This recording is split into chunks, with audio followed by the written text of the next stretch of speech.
Welcome back to chapter 21. Let me look at my notes here. The Modern Nation, 1919 to 1928. My name is Christina Paris. I'm your instructor for this course, and this is part 2 of the lecture. We're going to pick up where we left off before, which were new pleasures for a math audience. So we're going to talk about sports, movies, popular music, and radio figures of this era of the 1920s. Of course, in sports, we had figures like Babe Ruth, and ultimately he was a very prominent figure. For those of you who don't know who Babe Ruth was, a very prominent baseball figure. Probably the first very well known baseball, other than shoeless Joe Jackson, who would become another legendary baseball figure as well. Probably about the same time, maybe a little before Babe Ruth. But Babe Ruth is really the one who becomes the epitome of the first superstar baseball figure in the sports world. For movies, we have a whole plethora of baseball figures that are not baseball figures, of movie stars that emerged during this era. Of course, Mary Pickford, who we talked about first, Charlie Chaplin, who some of you may know from his Little Tramp. Maybe you haven't heard of him, but you probably have seen caricatures of him dressed up in his little tramp with his little toothbrush mustache, of course, which unfortunately was another characteristic shared with Adolf Hitler, which he actually took to lengths in his movie, The Little Dictator, which I would encourage you to watch if you ever get a chance. And then probably one of the most famed silent film stars of the era, alongside Mary Pickford, was Rudolph Valentino. Rudolph Valentino is actually looked at as one of the first really sex symbols of Hollywood. And some of you probably, again, have seen him in caricatures. It's usually portrayed in his most iconic role as the Sheik, the Arabic Sheik from his legendary movie, The Sheik, by the same title. Actually, Valentino was Italian, which is kind of interesting that he's always depicted in the caricature of the Sheik. But he was actually Italian by birth. But Valentino's role as the Sheik kind of solidified his legend as this romantic figure, because that role ultimately secured for him the legend of him being this dashing, suave, sophisticated lover on screen. In the movie, he actually abducts the lady love that he seduces. But it is in that movie that he woos the American woman. Through that motion picture, he actually cornered the market as the American sex symbol for women. And he developed a loyal fan following that even to this day still exists. Every year on the anniversary of his death, he was only 31 when he passed away from a what we now know was actually a ruptured gastric ulcer that led to peritonitis, an infection of the gastric or the peritoneal cavity in your abdomen. Um, he actually is still mourned with every year with a memorial service down at Hollywood Forever where he's interred. So I would encourage you, if you ever get a chance on the anniversary of his death, to go down there and partake of the Valentino Memorial Service and see how many people actually show up. It's quite an impressive turnout. I've been a couple times myself, and to see how many people come and mourn for Valentino, even all these years later. He still has quite a loyal fan base. And the fact that it's even live streamed and there's hundreds of people online that follow the memorial service worldwide attests to his influence even all these decades later. How one silent film star, even decades after his passing, still follow him very religiously is astounding. But he did have that kind of appeal. And you can see what kind of appeal if you ever see his movies. Um, quite a personality, to say the least.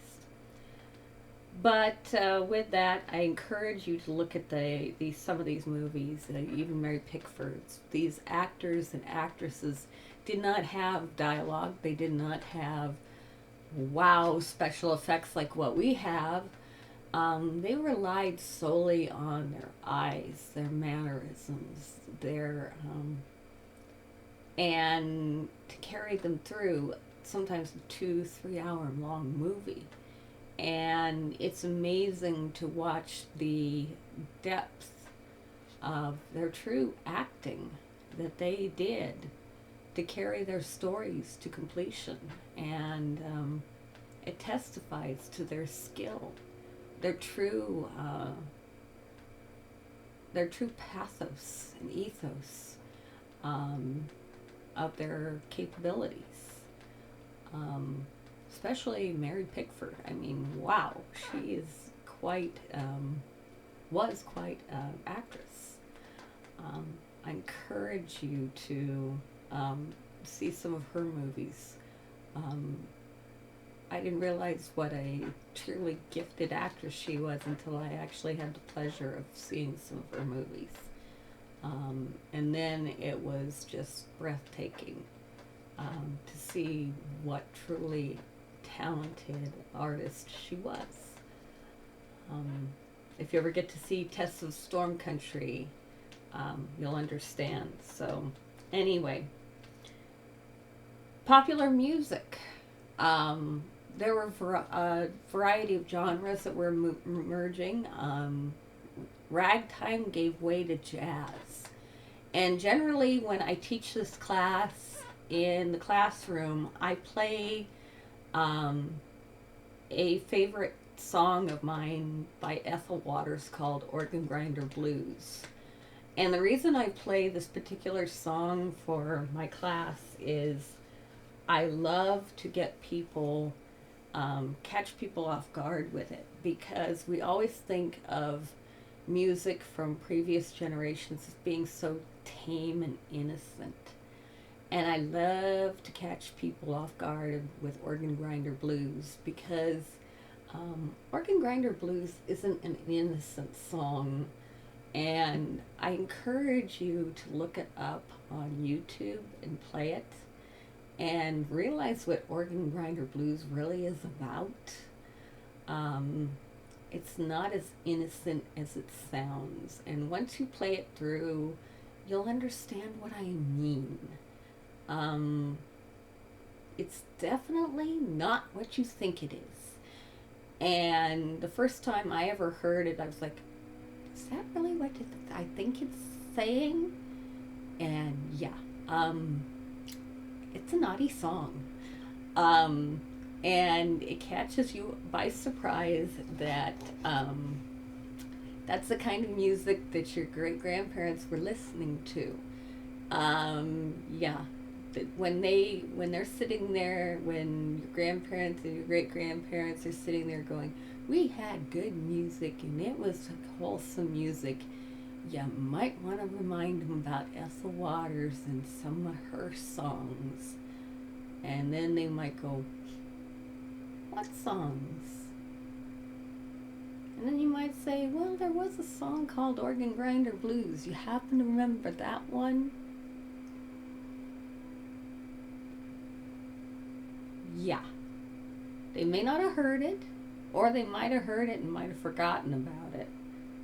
And then they might go, "Well, you know what's about an organ grinder."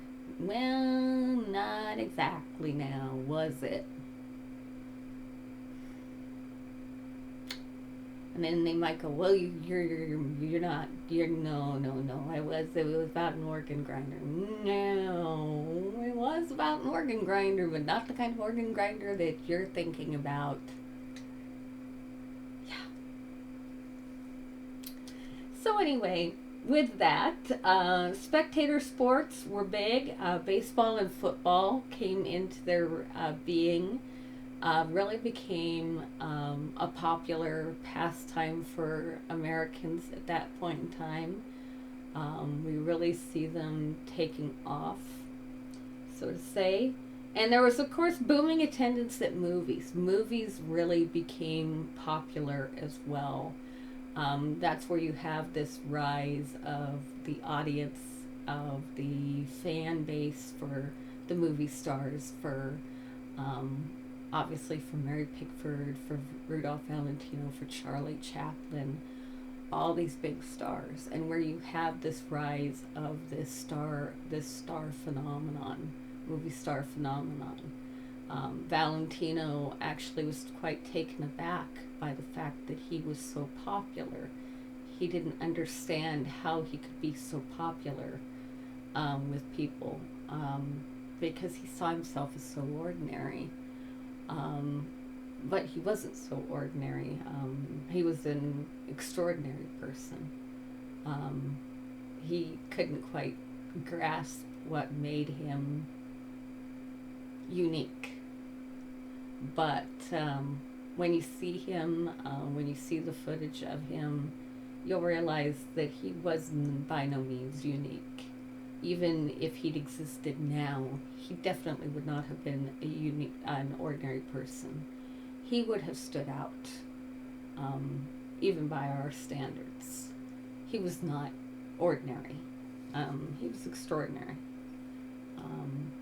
As a star, as handsome, as really a sex symbol, even by our standards. So, with that, let's move on. We have Hollywood grow up during this era. It was originally coined as Hollywood Land, eventually shortened to Hollywood. For those of you that, I know there weren't many that got to attend my discussion on the growth of Cajon Pass. Really, the opening of Cajon Pass led to the growth of Southern California. And with the opening of Cajon Pass, with the opening up of Southern California, we see the flourishing of the movie industry in Los Angeles, really the flourishing of Los Angeles. After, obviously, 1887. 1885, 1887. All the railroad towns really built up. But once the movie industry had really gotten started back in New York, the movie industry essentially could not film outside during the winter months. They wanted a moderately temperate climate where they could film year round. They did have their winter studios down in Florida. Coral Gables, Florida was where they filmed during the winter months when they couldn't film outside. But they found it frustrating to constantly be having to move quarters between seasons. They wanted somewhere where they could set up permanent shops, where they could shoot year round, inside or outside. And they were seeking a permanent solution to their, shall we say, weather dilemma. And that's when they started turning their eye to the West Coast. And they got the idea of California. And they began to explore the possibility of somewhere outside Los Angeles. And that's when they began to explore the possibility of, you know, let's look at Los Angeles. Let's seriously look at Los Angeles, somewhere outside Los Angeles. And it was really that first toying with the notion of Los Angeles, or somewhere thereabouts, that Hollywood really began to take its form. And they began their early experiments with setting up shop out here in Los Angeles.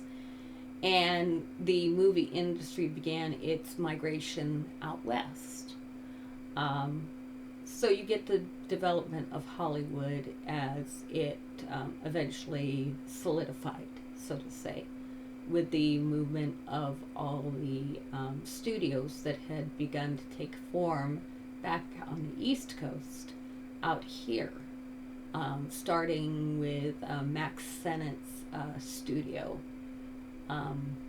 which set up shop out here in Hollywood.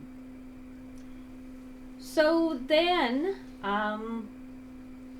as time progressed, in 1926, we get our first talking picture, which was The Jazz Singer, Al Jolson's movie. And the most controversial thing about The Jazz Singer, which has actually now taken the forefront, obviously, is the fact that in The Jazz Singer, Jolson actually takes on something that is now considered a very racist thing, which is the minstrel tradition, which is a white actor donning blackface, which is painting your face black and outlining your lips and eyes in white paint. Now, the minstrel tradition back in the 1920s was considered acceptable. Obviously now, that it's very racist.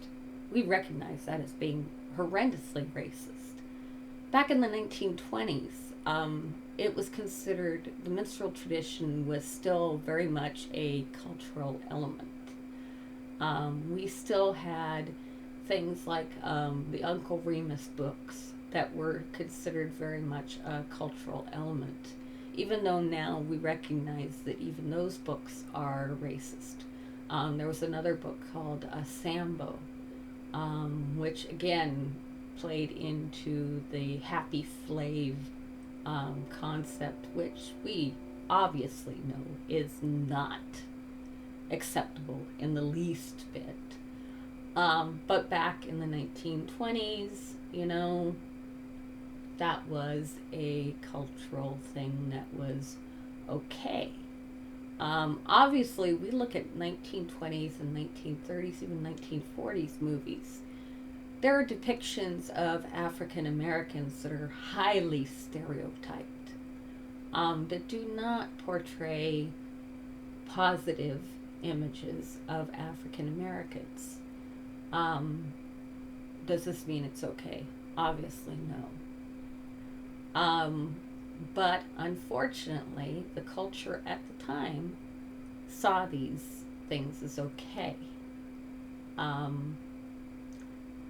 know I watched a detailed analysis with some very prominent African American film scholars talking about, do we throw these great film works out simply because of their negative stereotypes, because of minstrel depictions, i.e., blackface, i.e., negative derogatory stereotypes, or do we contextualize where in time these films came from?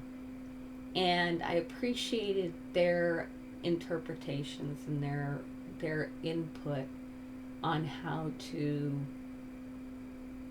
explain and how to present these movies, because it bothers me about how to represent these movies, because they are significant cinematic works that have historical merit, but it also bothers me that they present such a negative and derogatory image that depicts humans that we know is blatantly racist, that we know as a culture is wrong.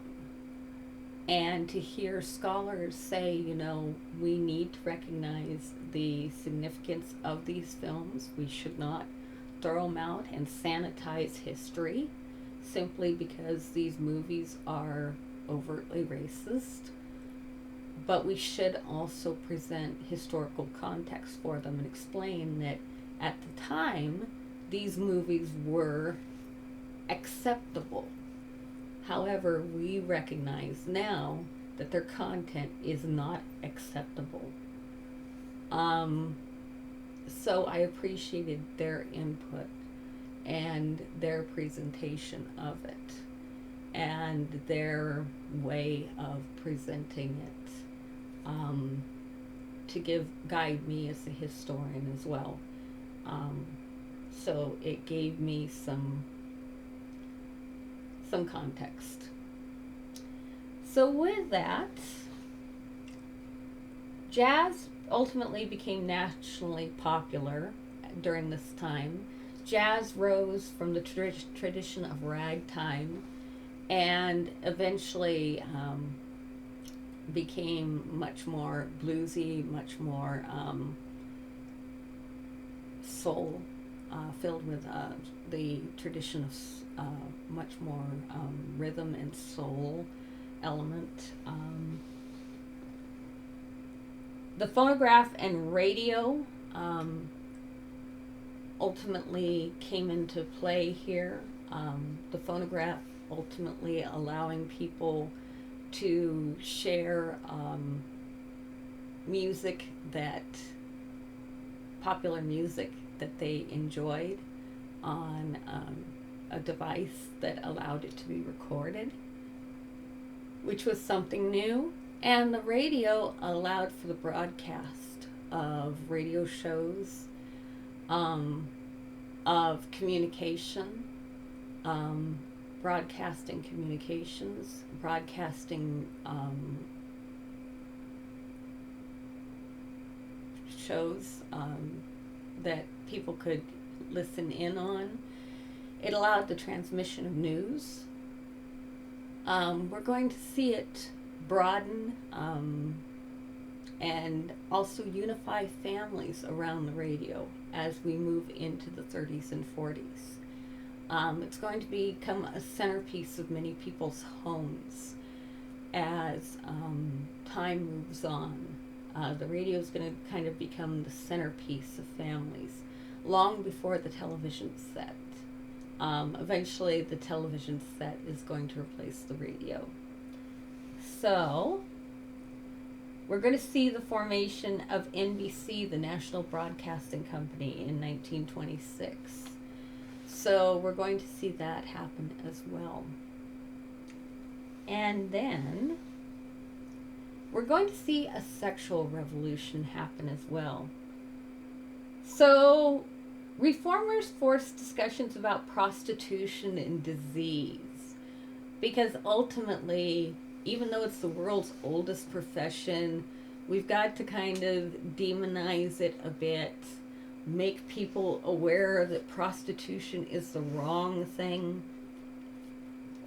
It's not only morally reprehensible, it's leading to the transmission of vile and heinous diseases.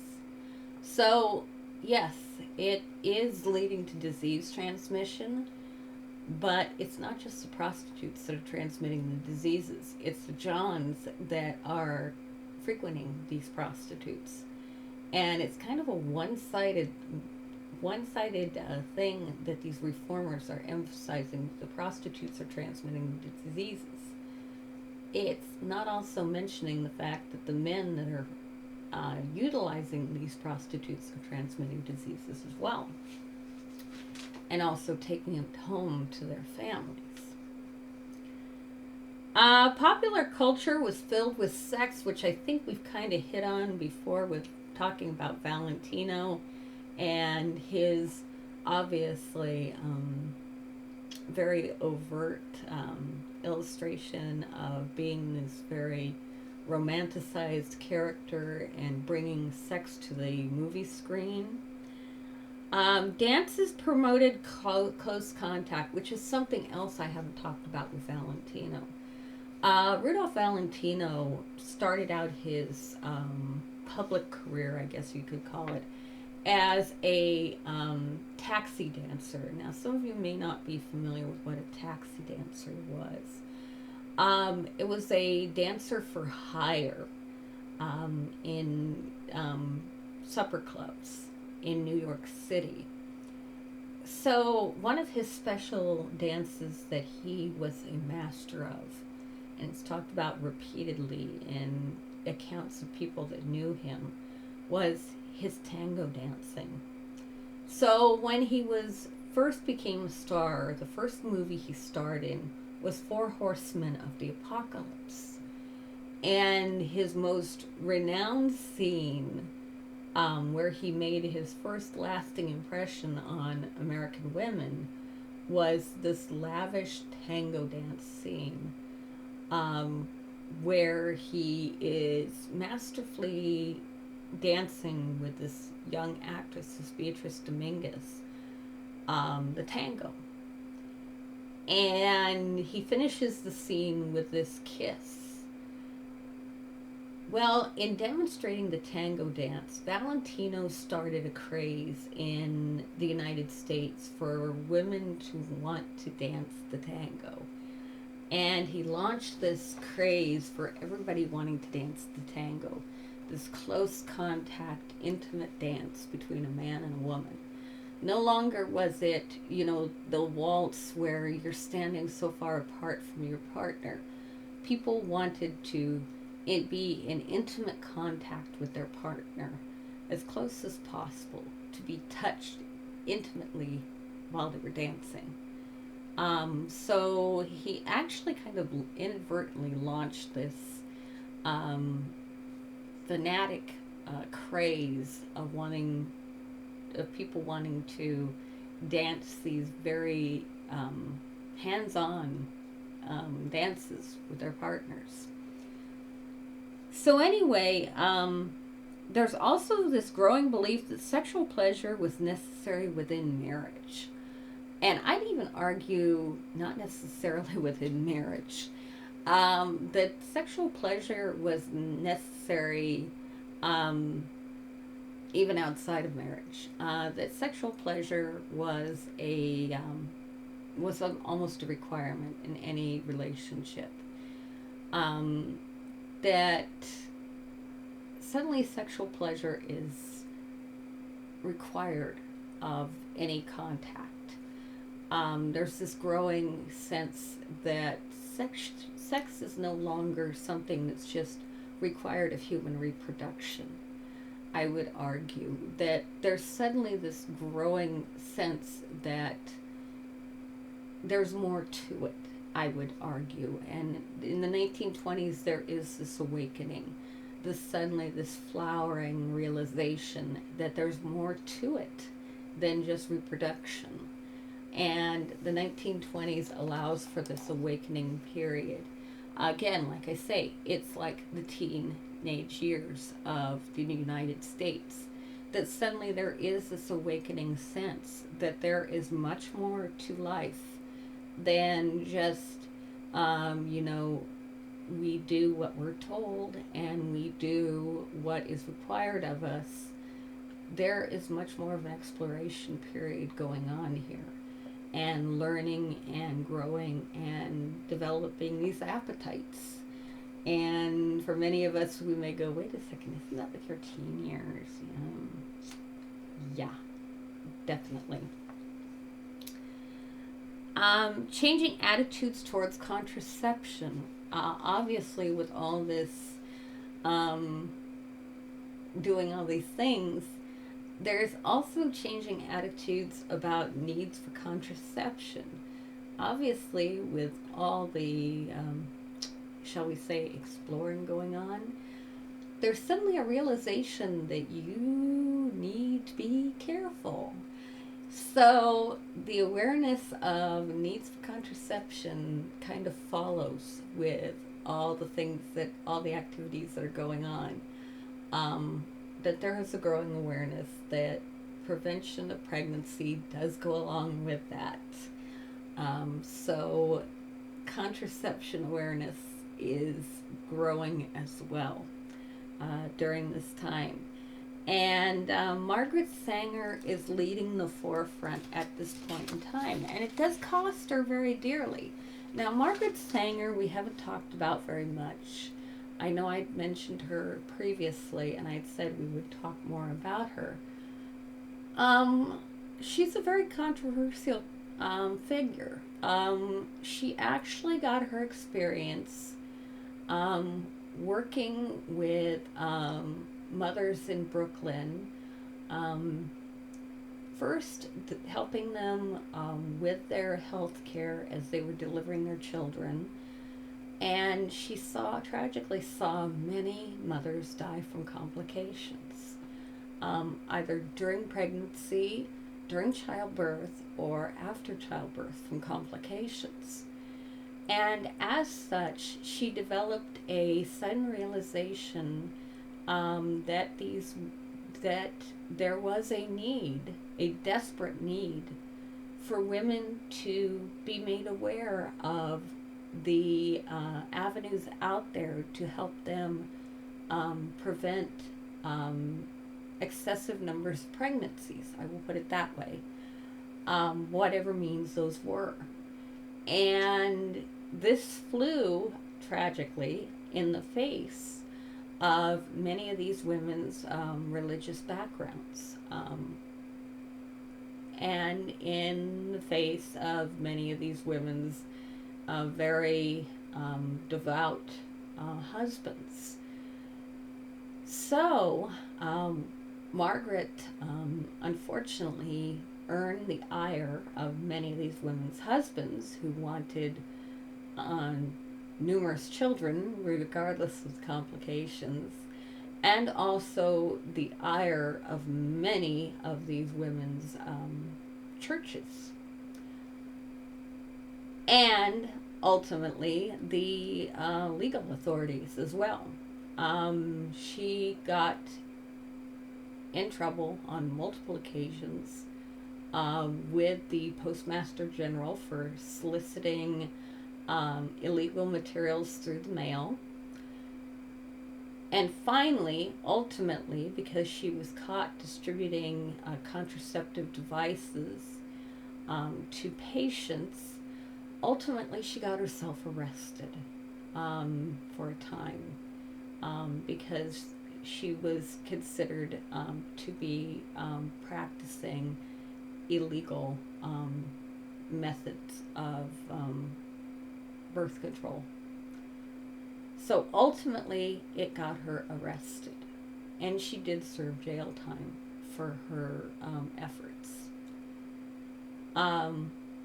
Ultimately, she was vilified for a time, seen as a eugenicist, someone who believes in purifying the race, because of her target groups that she was appealing to. They were seen, her efforts were seen as unfairly targeting poor ethnic groups, and she was vilified for that, which she was not deliberately doing. She was merely reaching out to anyone who needed her aid, who she saw as being in need. And unfortunately, her words were used against her, and her beliefs were used against her. Tragically, I should say, as well. So she was vilified for that. Her intentions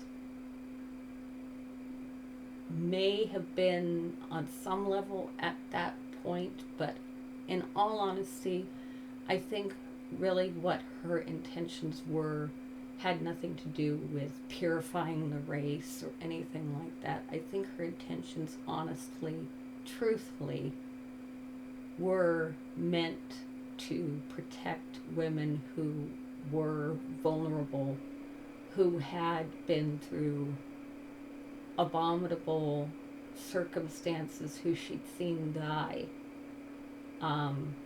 because they'd been forced into having too many children, under the belief that that was their sole mission in life. And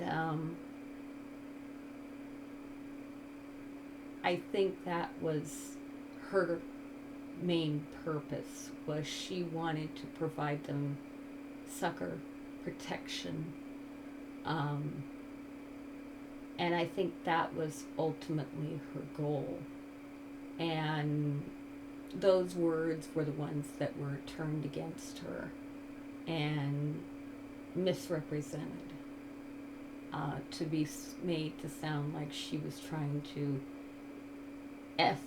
ethnically cleanse the American society of people that she felt did not belong. And it's tragic, because she was truly trying to provide a service to help women who were vulnerable, who were being harmed, who were suffering, who were vulnerable. And in the end, she was made to look like a villain, which she was made to look like a villain, which she served jail time because she had been made to look like a villain for providing a needed service. And in the end, she was still made to look like a villain. But that's my call. Each person will have their own opinion regarding Margaret Stanger's role.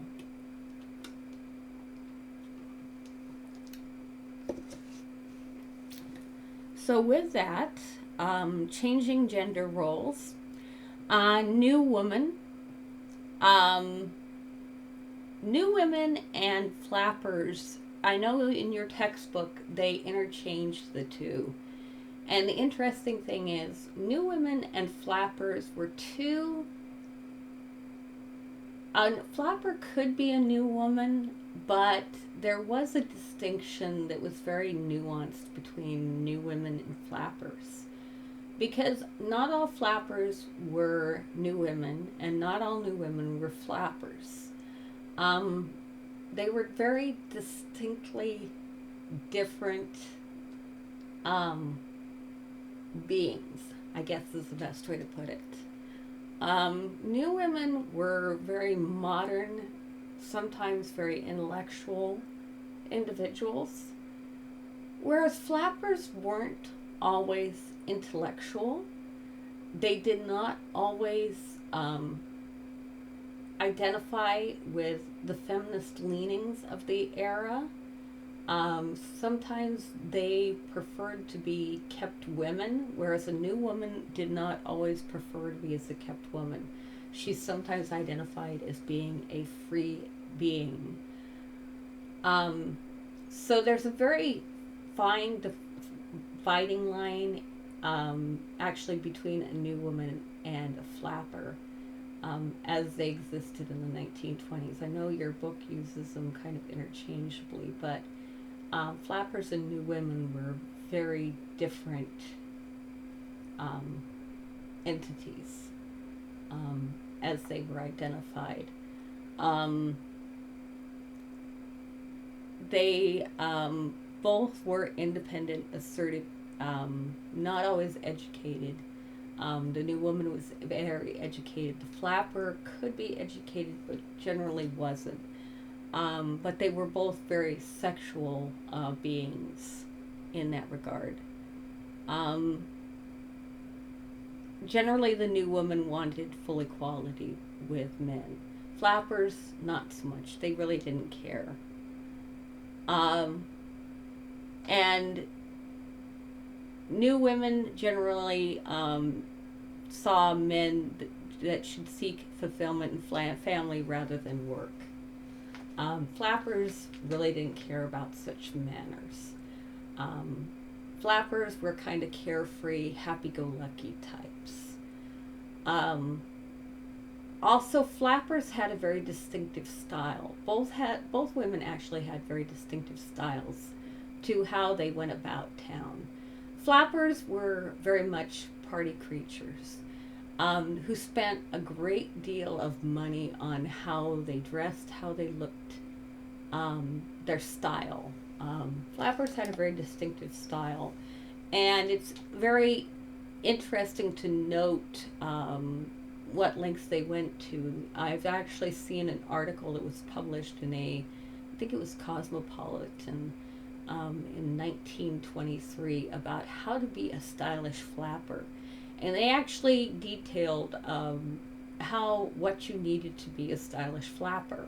The type of dress you needed, the type of stockings you needed, the type of shoes you needed, the type of jewelry you needed, everything.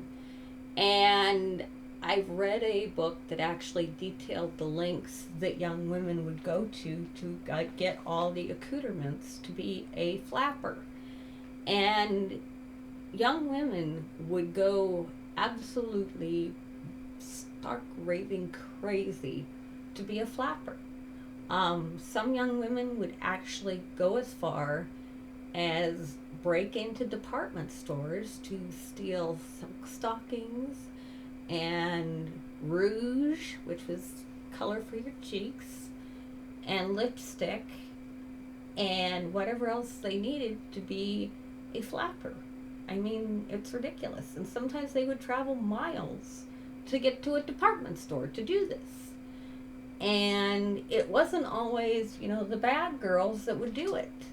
One story that I read was a preacher's daughter who did this and scandalized her father by doing this because she wanted to be a flapper. Some girls would do the whole home treatment to look like a flapper because you had to have bobbed hair. So what would they do? They'd bob their own hair. You had to have jet black hair to be a flapper. You couldn't have blonde hair to be a flapper. You had to have jet black hair. So guess what? Girls found a way to dye their hair black. Yeah, they found a way to dye their hair black. I forgot what they said they used to dye their hair black, but they actually found a way to create hair dye to dye their hair black because they could not have blonde hair. It's crazy what they did just so they could be a flapper. They did it. They came up with a way to be flappers. They did not leave anything undone to make sure that they were flappers. New women, they borrowed elements of flappers, but they did not go to that length. They were modern women. They were independent women. They were women who marched to their own drum, so to say. Then we have flaming youth on campus. There's this creation of this youth culture that emerges during the 1920s. We'd seen, obviously, the element of youth before, but not to a degree that we see during this time. Middle class men and women went to college. There's dancing, drinking, and smoking happening on college campuses. This sense of individualism and conformity that emerges. We see this craziness of activities happening on college campuses. Pole sitting, where they'll actually get up on a flagpole and sit on the top of the flagpole. I'm kidding you not. Or the infamous activities like engaging in crazy things at bars, like how many goldfish can you swallow? Kid you not, swallowing goldfish. This really kind of strange dynamics. So if I hear about any of you guys trying to swallow goldfish, please don't swallow goldfish. They're bad for you. Don't swallow goldfish, please. Save the goldfish for a fish tank, okay? Anyway, the family and youth. Families were no longer economic units. Children went to school, parents went to work. We start seeing children actually going consistently to school. No longer are the children sent to work in factories. Children had more toys and money now. Children are actually starting to have a prescribed period of youthful experiences now. They're actually having toys now. It's not a matter of you're going to have to go out to a factory and earn your keep, literally.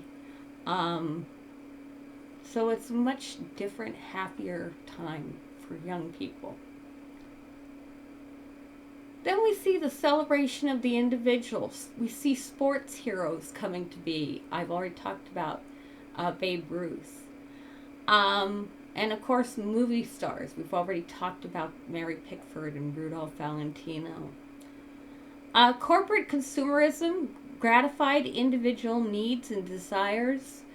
We talked about Listerine. We talk about the washing machine.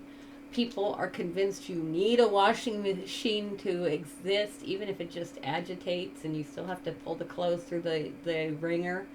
It's going to make your life so much better. You got to have a washing machine. Did you really need a washing machine that agitates?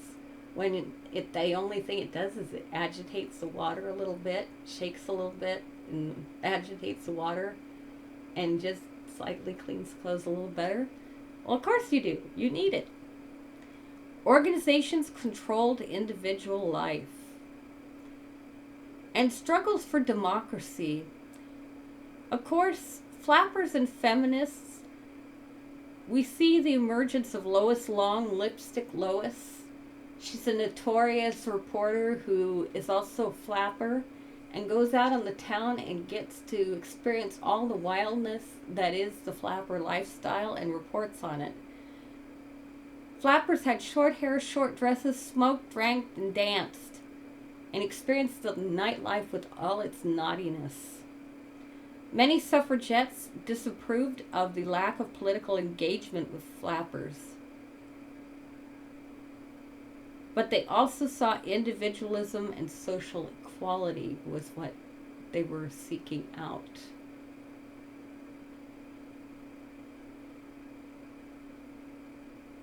And of course, then we get to talking about something a little more melancholy here, is the Tulsa Race Massacre. So, in talking about the Tulsa Race Massacre, we first have to contextualize what really happened with it. And we're going to talk about Greenwood, which was in the north end of Tulsa, Oklahoma. It was a prosperous black community.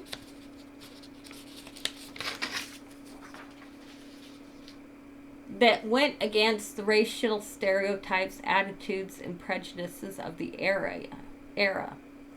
So it was this really prosperous area of Oklahoma. And on May 31st, 1921, everything reaches a boiling point. So you have this really prosperous area of Oklahoma where these African Americans have settled in. They're really prosperous, much more prosperous than other parts of Tulsa. And you've got this festering hatred because they went against the racial stereotypes. And in the South, this isn't going to be tolerated because there's this racist attitude that blacks shouldn't be prosperous. So naturally, these hatreds are going to start to rise up. And that's exactly what happens on May 31st, 1921. An elevator incident between an African-American shoeshine boy and a young white woman is whipped up into a sexual assault. What happens is elevators ran rough in those days. And they tended to be a little jerky. And you have this shoeshine boy on there. And this elevator's running a little rough. And he gets tousled around and he bumps into the white girl. She lets out a yelp. Someone hears it. And apparently what had happened was he got knocked into the white girl. She let out a scream. Well, seeing that there were only two of them on board the elevator, and when she got off, she probably looked a little disheveled or disconcerted. Someone saw this and assumed that he had been inappropriate with her on the elevator. So it gets whipped up into the sexual assault. It's published in the newspaper, and the shoeshine boy was taken into police custody. Now, why remains a question. Was it to protect him? We don't know. But whatever the reason, mobs began to gather at the courthouse, some in protest of his arrest, and some wanting to lynch him. Things escalated quickly as crowds of white and black Tulsans gathered. And as things usually happen, a shot was fired. By whom, no one knows. And as the sheriff reported, then all hell broke loose. And whites turned their anger on Greenwood. Ultimately, 1,256 buildings were destroyed with total losses amounting to $1.5 million. Essentially, all of Greenwood was destroyed. And why? Because of an allegation of alleged sexual assault. Not actual sexual assault, alleged. A bumpy elevator. Tragic. Absolutely tragic. Absolutely tragic. So with that, we're going to conclude the second part of the lecture, and we will move on to the third part after this break.